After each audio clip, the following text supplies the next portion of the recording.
اور وہ ہم سے کم تر تھے، یہ ہم نے جانا. اور پھر ہماری تمام تر وہ 24 سال جو ہیں وہ اسی بات کی تصدیق میں صرف ہوئے. اس کی تفسیر ہے وہ کہ ہم نے ان کے ساتھ کیا رویہ اپنا کے رکھا. اب اس کے معاشی پہلو ہیں، سماجی پہلو ہیں، سیاسی پہلو ہیں، یہ ساری اب لمبی بات ہے، لیکن بہت تیزی سے گزرتے ہیں کہ آپ ان کو اس قابل نہیں سمجھتے تھے کہ وہ اپنے اوپر بھی حکومت کر سکیں. یہ سارے پاکستان کی بات تو بہت بعد میں پیدا ہوئی نا.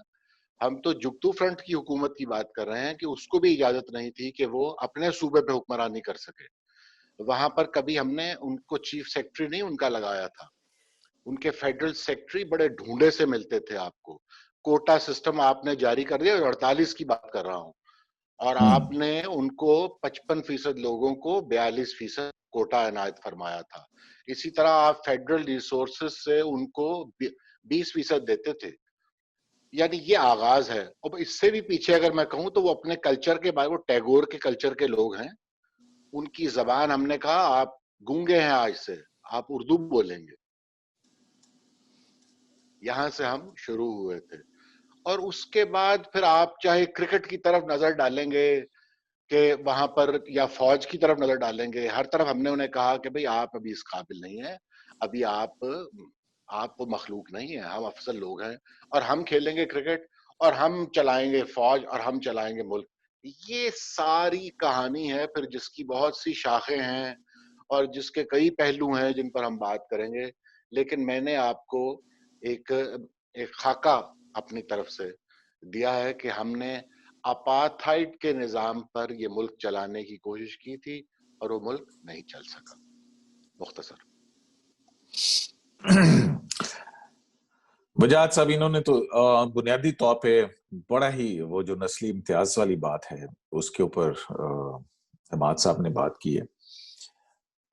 وجاہت صاحب، آپ کیسے دیکھتے ہیں کیوں ٹوٹا پاکستان، کیوں ٹوٹا؟ اس لیے کہ ہم نے پاکستان بنانے کے مقاصد کو سمجھنے میں غلطی کی. اس لیے کہ ہم نے یہ جاننے میں غلطی کی کہ واحد اسمبلی، واحد صوبہ، واحد وفاقی اکائی جہاں مسلم لیگ نے جیت کے ووٹوں کے ذریعے جو ہے وہ پاکستان کے حق میں ووٹ دیا تھا، وہ بنگال کی اسمبلی تھی. قرارداد ضرور پاس ہوئی تھی سندھ میں، ایک ووٹ کی اکثریت سے حکومت بنی تھی. پنجاب میں حکومت نہیں بنی تھی. ٹی پی کے میں جو ہے وہ کانگریس کی اور سرخ پوش تحریک کی حکومت تھی. بلوچستان میں سرے سے صوبائی حکومت تھی ہی نہیں، صوبہ تھا ہی نہیں بلوچستان کا 1970 تک. پہلی دفعہ صدیقی صاحب ہیپسبرگ امپائر کے بعد ہم ایک تجربہ کرنے جا رہے تھے کہ ایک ریاست ٹیریٹوریلی جو ہے وہ دو الگ خطوں میں واقع ہو. یہ ہیپسبرگ امپائر کے بعد سے یہ واقعہ نیشنل اسٹیٹ میں کبھی پیش نہیں آیا. کنٹیگوٹی جسے اتصال کہتے ہیں، جڑے ہوئے ہونا، وہ ایک ضروری چیز ہوتی ہے. صرف اتنی بات نہیں تھی. 1% لوگ بھی مغربی پاکستان کے بنگلہ نہیں بولتے تھے، اور یہی معاملہ اس طرف تھا. وہاں کے لوگ یہاں کی زبانیں نہیں بول سکتے تھے اور نہیں سمجھ سکتے تھے. تو یہ ایک بہت نازک کہنا چاہیے کہ بندوبست تھا، اور اسے چلانے کے لیے بہت بڑی فراست چاہیے تھی. ہمارے پاس، جیسا کہ میں نے کئی دفعہ عرض کیا ہے، ہمارے پاس جو ہے وہ جب یہ چٹھی آئی آزادی کی تو اسے وصول کرنے والا کوئی نہیں تھا. ہمارے پاس وہ سیاسی تنظیم موجود نہیں تھی. اور اگر مجھے یاد آتا ہے جو مولوی سعید صاحب آہنگ بازگشت کے نام سے اپنی خود نوشت لکھی ہے، وہ اس میں بتاتے ہیں کہ کس طرح جو فائنینس کے اور اکاؤنٹس کے 5-6 لوگ تھے، انہوں نے حکومت پہ قبضہ کر لیا تھا. اور یہ انہوں نے 46 ہی میں کر لیا تھا جب لیاقت علی خان وزیر خزانہ بنے تھے عبوری حکومت میں. اور وہ کہتے تھے کہ یہ سیاستدان اس قابل نہیں ہے. تو یہ جو اپارتھائڈ کی بات کی ہے محترم حماد نے، یہ بات درست ہے. میں صرف اس میں اتنا اضافہ کرنا چاہوں گا کہ نسل وہ کسی تاریخی پس منظر میں کسی خاص گروہ کو نہیں کہا جا رہا تھا. نسل جو ہے وہ ریاست کو، ریاست کے طاقتور اداروں کو کہا جا رہا تھا. اس لیے کہ جس طرح سے وہ 1954 کے انتخابات کی طرف اشارہ کیا نا جگتو فرنٹ کا حماد صاحب نے، تو پنجاب میں بھی انتخابات جو ہے جھرو پہلی دفعہ یہیں پہ ہوا تھا. کے پی کے میں بھی جو انتخابات ہوئے تھے، سب کو معلوم ہے کہ خان عبدالقیوم خان مرد آہن کیوں کہلاتے تھے، اور آج تک ہمارے سیاستدانوں کو مرد آہن بننے کا شوق ہے. جہاں تک فوج کا تعلق ہے میں سمجھتا ہوں کہ یہ جو کرائسس ہے یہ بنیادی طور پہ آئینی تھا، سیاسی تھا. مغربی پاکستان کے لوگوں نے قانونی بنا کے رکھا اس پاکستان کے لوگوں کو، اور صرف سیاسی فیصلہ سازی سے نہیں، انہیں معیشت میں بھی جو ہے وہ ڈسکریمنیٹ کیا ہوا تھا. فوجی جو معاملہ ہے جو شروع آپ کہہ لیجیے 25 مارچ کو آپریشن ہوا ہے، لیکن لڑائی تو 23 نومبر کو شروع ہوئی نا اس پاکستان میں. نہ آپ کے پاس جو ہے وہ سر پہ ایجل سپورٹ ہے، کل 3 ڈویژن ہے آپ کے پاس، سپلائی لائن آپ کی نہیں ہے. آپ وہاں پہ رومیل کو لے آئیں، پیٹرن کو لے آئیں، زخوف کو لے آئیں، اور اسے کہ مونٹگومری کو لے آئیں، آئزنہاور کو لے آئیں، اسے کہ جنگ جیت کے دکھا. نہیں جیت سکتے. یہ بلا وجہ کا ہم جو ہے وہ آخری حصہ پکڑ کے بیٹھ جاتے ہیں اور پھر اس کے ساتھ جوڑ دیتے ہیں کہ ہندو ساتھ لیکن وجہ صاحب یہ بھی بتائیے نا کہ وہ جو فضائی رابطہ تھا وہ کس واقعے کے بعد منقطع کیا؟ وہ فروری 71 میں جو وہ لڑکے لے کے آئے تھے ہاشم اور دوسرے دو لڑکے کشمیری، وہ گنگا نام کا طیارہ جو ہے وہ اغوا کر کے لائے تھے. It was a conspiracy basically. اس کے نتیجے میں جو 1 گھنٹے کی ہماری فلائٹ تھی مغربی پاکستان سے اس پاکستان کی، وہ 2.5 سے 3 گھنٹے پہ پھیل گئی، چونکہ ہمارے انڈیا نے اوپر سے جہازوں کا جانا بند کر دیا تو ہمیں سری لنکا کے راستے آنا پڑتا تھا. آلریڈی جہازوں کے ذریعے کوئی سپلائی لائن تو نہیں ہوتی نا. اگر جہازوں کے ذریعے سپلائی لائن ممکن ہوتی تو 1948 میں برلن میں وہ جو ایئر لفٹ تھا اس میں اتنی دقتیں پیش نہ آتی. یہ جو جنگی سپلائی ہوتی ہے یہ ہوائی جہازوں کے ذریعے نہیں ہوا کرتی. اس میں فیلڈ گنز ہوتی ہیں، اس میں نفری کی موومنٹ ہوتی ہے، اس میں 100 طرح کی چیزیں ہوتی ہیں. There was no supply line. I do not put the blame on نیازی صاحب, or I don't put the blame on the brave soldiers of Pakistan. I believe کہ بنیادی طور پہ مغربی پاکستان کی رولنگ ایلیٹ نے اس جو ایسٹ پاکستان اور ویسٹ پاکستان کا جو سیاسی نزاکتیں تھیں انہیں سمجھنے میں ناکام ہوئے، اور اس بات میں ناکام ہوئے کہ ہمیں انہیں بہت سلیقے سے اور نفاست سے اپنے ساتھ رکھنا ہے. یہ اس بات کی نشاندہی، چونکہ مولانا آزاد کا تعلق کلکتہ سے تھا، وہ وہاں پہ پیدا ہوئے تھے، یہ انہوں نے 56 میں چودھری فضل اللہ اس وقت مغربی پاکستان کے اسپیکر تھے، ان سے کہا تھا کہ آپ لوگوں کو بنگالیوں کی اپنی زبان سے محبت کا اندازہ نہیں ہے. میں کلکتہ میں رہا ہوں، میں جانتا ہوں اس کو بہت سلیقے سے لے کے چلیے، لیکن سلیقے کا تو کام ہم نے نہ تب کیا نہ آج کر رہے ہیں. سلیقے کا کام تب کیا نہ آج کر رہے ہیں. میں آپ کے کالم بھی پڑھ رہا تھا مجھے صاحب، اس میں حماد صاحب اگر اجازت دیں تو میں یہ چھوٹا سا سوال کر کے پھر آپ اگر اس میں کچھ بھی ایڈ کرنا چاہیں. مطلب کیا میں پہلے حماد صاحب سے ہی پوچھ لیتے ہیں. حماد صاحب، صرف ایک وجہ تھی یا اور بھی زیادتیاں تھیں جو مشرقی پاکستان کے لوگوں کے ساتھ ہوئی ہیں؟ ہم کتابوں میں کیا پڑھتے ہیں اور پھر جو ہم دیکھتے ہیں کہ وہاں پہ بہت سارے ایسے اقدامات ہیں جو ایٹریبیوٹ کیے جاتے ہیں کہ وہ کیے گئے. اب قدرت اللہ شہاب صاحب کی کتاب جو ہے وہ اس کے اندر ہے کہ وہ جب قصہ ہے کہ وہ کبورڈ والا کہ کیا یہ اس پہ بیٹھیں گے، یہ اس قابل ہیں، تو وہ تو ہے ہی ہے. تو ہمارا سب مطلب صرف ایک یہی بات تھی، اور ایسا کیوں پھر کیوں ہوا کیوں؟ اب دیکھیے نا، آپ اب جتنی بھی بات کریں گے اس معاملے میں تو اشارہ آپ اسی بات کی طرف کر رہے ہوں گے جو ہم نے مرکزی بات کر لی، یعنی ہم کس طرح ان کو دیکھتے تھے اور وہ ہماری نظر میں کیا تھے. وہ ہمارے برابر نہیں تھے نا جی، یہ بنیادی مسئلہ تو یہی تھا. تو اس کے بعد پھر کموڈ بھی آ جاتے ہیں بیچ میں. مثلا معاشی طور پر دیکھیے کہ ہمارا کیا رویہ ہے. معاشی طور پہ ایک پٹسن ایک چیز ہے، وہ فائبر، آپ جانتے ہیں کہ اس کا جو بنتا ہے اس سے چیز آگے ٹیکسٹائل ملز جو تھیں وہ وہاں پر مشرقی پاکستان میں کتنی تھیں. وہ تو پہلے کلکتہ میں ہوتی تھیں اور یہاں سے را مٹیریل جو تھا وہ کلکتہ جاتا تھا اور وہاں پہ بنتی تھی وہ چیز. پھر یعنی ایک طرح کی مارکیٹ تھی وہ ویسٹ بنگال کی. اچھا، جب وہ پاکستان آزاد ہوا تو ہم نے مشرقی پاکستان کے ساتھ وہی رویہ رکھا، یعنی ہم نے مشرقی پاکستان کو ایک طرح کی منڈی اپنی کے طور پر استعمال کرنا شروع کیا. کس طرح؟ آپ کو میں مثال دے رہا تھا کہ وہاں پر ہمارے یہاں پر مغربی پاکستان میں آپ یہ سمجھیے کہ 4 یا 5 ٹیکسٹائل ملز ہوا کرتی تھیں، لیکن 70 میں ہمارے یہاں پر 350 ٹیکسٹائل ملز تھی. وہاں سے سامان آتا تھا اور یہاں سے پھر وہ دنیا بھر میں چلا جاتا تھا اور واپس بھی جاتا تھا. مشرقی پاکستان میں لنگیاں بنتی تھیں اور وہ سارا کچھ جو بھی ان کی بھی ڈیمانڈ ساری یہاں سے بن کے جاتی تھی. ایگزیکٹلی وہ پیٹرن ہے جو کالونیز کا ہوتا ہے. وہ را مٹیریلز کے لیے استعمال کرتے ہیں جیسے تھرڈ ورلڈ استعمال ہوئی آج تک ہو رہی ہے. وہی طریقہ ہم نے ان کی طرف روا رکھا اور جس کی وجہ سے پھر یہ جو پڑاؤ ہے نا مختلف آتے چلے جاتے ہیں. آپ معیشت کے حوالے سے بہت طویل فہرست ہے کہ ان کے نام پر ایڈ آ رہی ہے, ان کے نام پر لون آ رہے ہیں, وہ سارے کہاں خرچ ہو رہے ہیں. وہ کوئی چھپی ہوئی باتیں تو نہیں ہیں, بعد میں تو وہ چھپ بھی گیا سب کچھ کہ ایگزیکٹ اور پھر پرسنٹیجز میں وہی وہ کہ کیا تھا. اسلام آباد کی سڑکوں پر پٹسن کی خوشبو. ہاں بالکل. پھر یہ ہوا, پھر وہ آہستہ آہستہ بات پھیلتی گئی. اور اچھا اس کے باوجود یہ معاشی فرنٹ پر جو بھی کچھ ہو رہا تھا, اس کے باوجود اگر آپ دیکھیں تو مجھے مشرقی پاکستان میں علیحدگی جسے باقاعدہ کہتے ہیں نا کہ آپ اس ملک سے علیحدہ ہونا چاہتے ہیں, اس کے بہت سے پڑاؤ آتے ہیں اور ایک کے بعد ایک کچوکا آپ انہیں لگاتے چلے جاتے ہیں حتیٰ کہ الیکشن, یعنی آپ ایک طویل سفر کر کے الیکشنز پر آتے ہیں اور الیکشن کے بعد آپ اقتدار منتقل کرنے سے ہی آپ کہتے ہیں کہ ہم نہیں کریں گے, ہم ان لوگوں کو کیوں اقتدار دیں. یحییٰ خان صاحب صدر بننا چاہ رہے ہیں, اس کے لیے کوئی سازش ہو رہی ہے, ملاقاتیں ہو رہی, یعنی جو کچھ بھی ہو رہا ہے اقتدار بنگالیوں کے حوالے کرنا ہمارے لیے سہانا, یہ آئیڈیا ہی ہمارے لیے اب ایکسیپٹیبل نہیں تھا.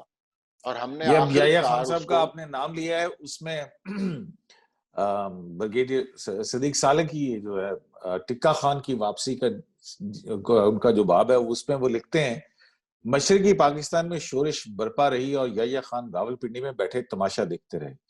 یوں معلوم ہوتا تھا وہ 25 مارچ کی فوجی کارروائی کا حکم دے کر طویل ذہنی رخصت پر چلے گئے ہیں.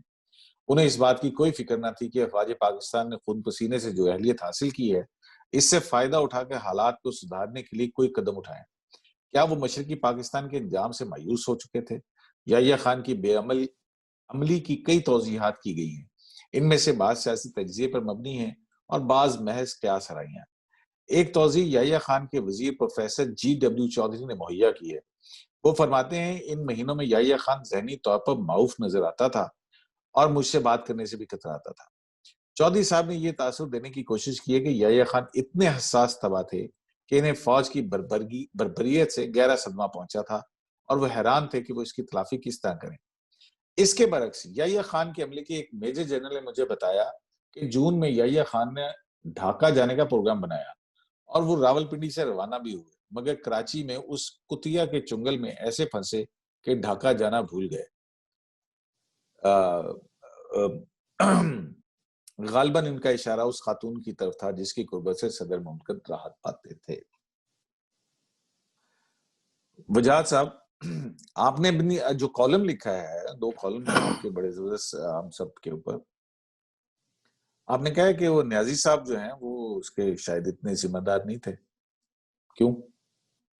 میں نے تو میں جو بہت اچھی بات معاشی استحصال کی طرف اشارہ کیا, بات کی حماد صاحب نے, تو میں یہ پروگرام دیکھنے والوں کو سے تجویز دوں گا کہ اگر اس کی تفصیل پڑھنا ہو تو بہت ہی جو خوبصورت کتاب 1994 میں سیپریشن آف ایسٹ پاکستان حسن ظہیر نے لکھی تھی.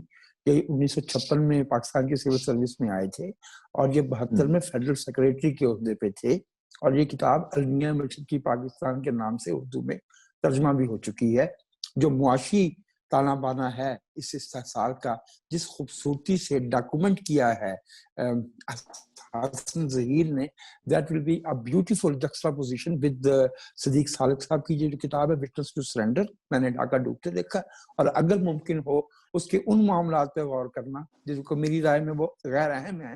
وہ نارمنڈی کا کمانڈر بھی جو ہے وہ رات کو ڈیوٹی سے آف ہو جاتا تھا, وہ اپنی گرل فرینڈ سے ملنے گیا ہوتا تھا جرمنی میں. دنیا بھر میں یہ معاملات زندگی کے ساتھ ساتھ ہی چل رہے ہوتے ہیں. میں کسی کراچی والی یا کسی فلاں کا فون نمبر مجھے دو, نیازی صاحب نے کہا میجر جنرل خادم حسین راجہ سے, میں ان باتوں کو اہمیت نہیں دیتا. میرے خیال میں جنگ جو ہے وہ ایک پھیلے ہوئی سائنس ہے.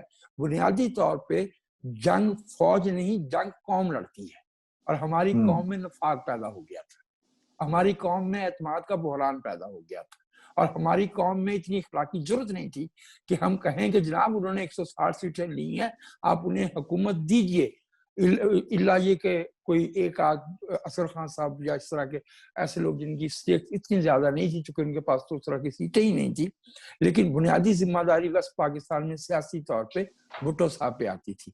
بھٹو صاحب کو اپوزیشن میں بیٹھنے پہ آمادہ ہونا چاہیے تھا۔ بھٹو صاحب کو جس گرم جوشی سے مجیب الرحمان کی طرف بڑھنا چاہیے تھا وہ نہیں بڑھے۔ ایک تو انہوں نے کمپلسری سینس میں رہے کہ مارچ سے لے کے دسمبر تک بھٹو صاحب نے ملٹری ایکشن کی مذمت نہیں کی، بھٹو صاحب نے ریزسٹنس کرنے کی کوئی ایسی بات نہیں کی۔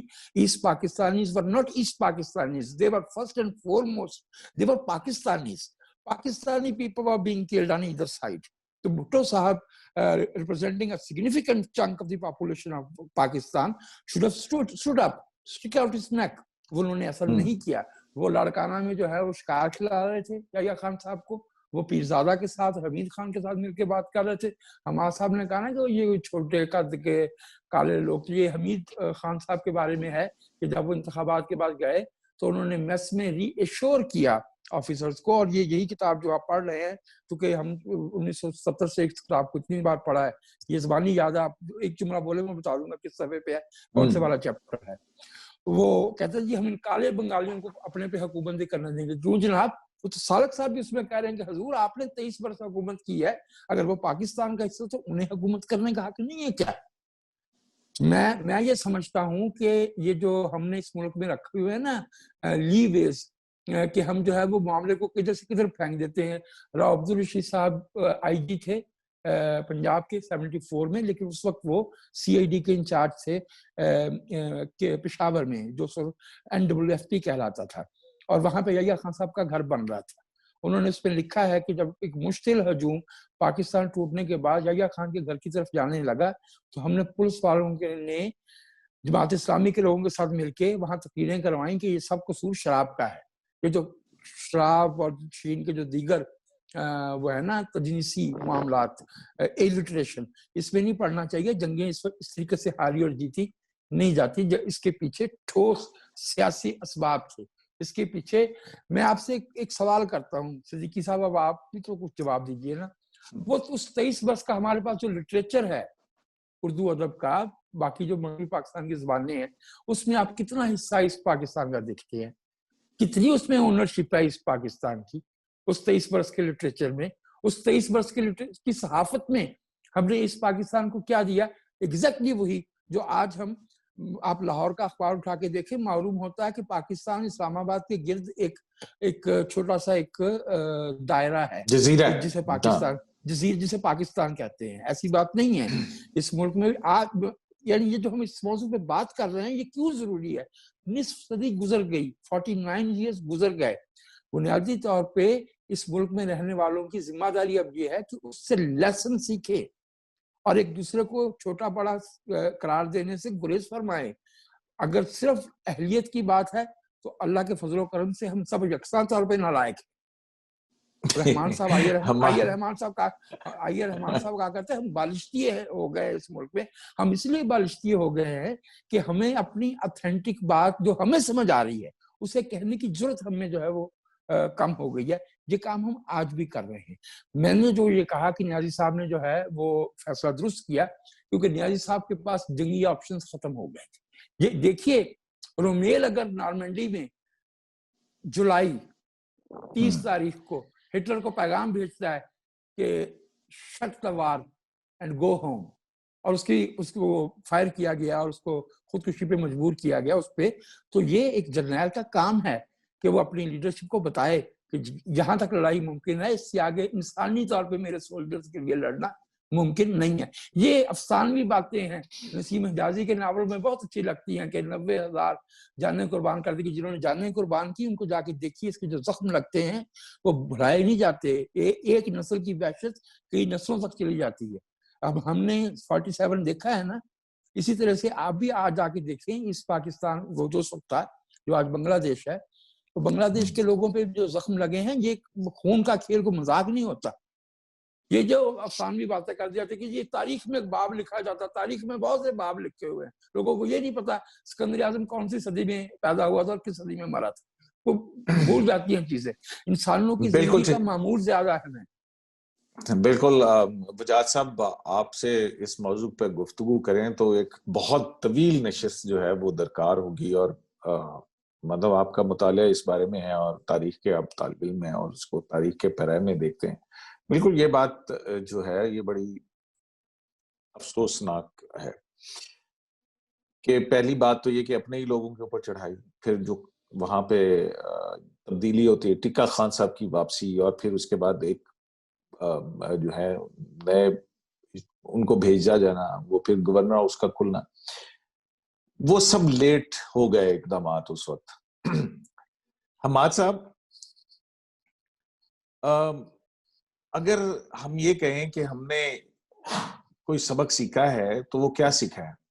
آپ اس کو کنکلوڈ کریں، پھر ہم اس پروگرام کو کنکلوڈ کریں کیونکہ ٹائم جو ہے ہمارے پاس کم ہے. ہم نے کیا سبق سیکھنا تھا اس سے؟ ہم نے مرض کی تشخیص کی، ہم نے مرض کی تشخیص کے لیے ایک کمیشن بنایا تھا، حمود الرحمان کمیشن.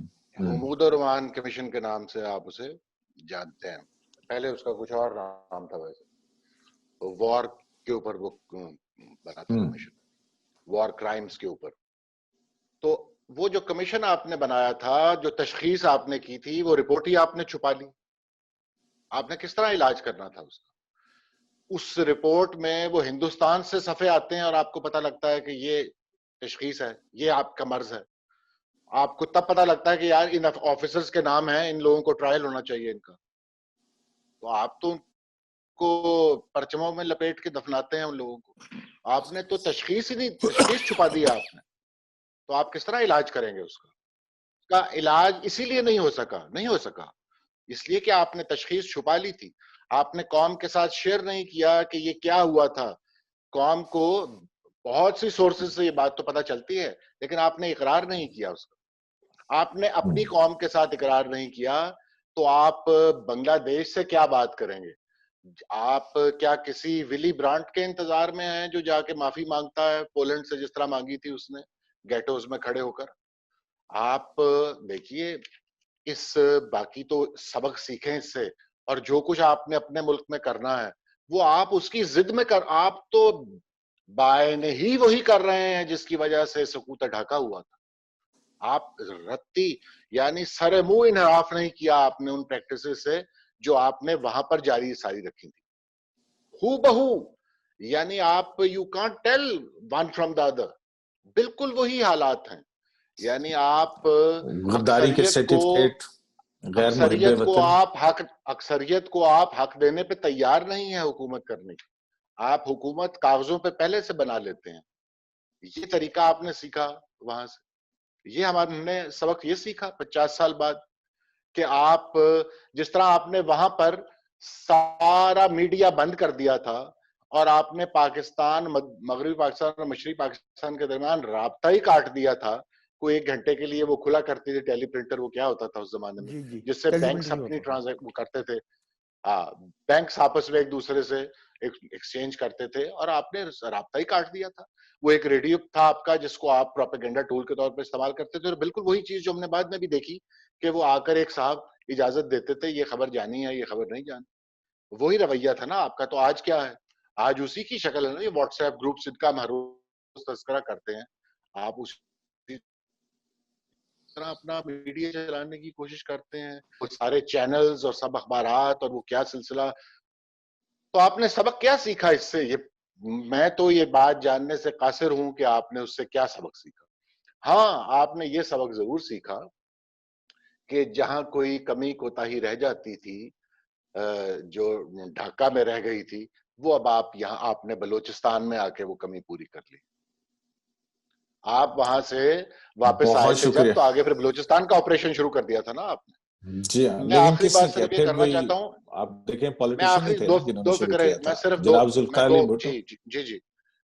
میں صرف 2 فقرے آخری بولنا چاہتا ہوں کہ ہمارے اجتماعی نفسیات میں یہ گھاؤ ہے اور وہ فیض صاحب کہہ دیتے نا کتنی برساتوں کے بعد، وہ کیا مثرت نظم تھی ان کی، خون کے دھبے دھلیں گے کتنی برساتوں کے بعد.